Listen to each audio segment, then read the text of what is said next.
এটা যে সর্বশান্ত করার একটা পরিবারকে সর্বশান্ত করার। গতকাল শাকিব খান একটি ইন্টারভিউ বলেন, বুবলি ও তার পরিবার ধনী মানুষদের টার্গেট করেন, তাদেরকে ফাঁদে ফেলে সর্বশান্ত করে দেয়, যার ভক্ত আমি নিজেই।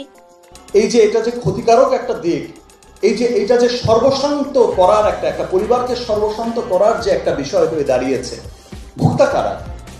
ভোক্তা আমি, ভোক্তা আপনি। ব্যাপারটা কিন্তু ওইরকম। সেজন্যই আমাদের কাজ করতে হবে, মানুষকে সচেতন করতে হবে। শাকিব খান আরো বলেন, আমি এবং অপু বিশ্বাস দুজন মিলেই সিদ্ধান্ত নিয়েছি যে আমরা আবার ধুমধাম করে বিয়ে করব।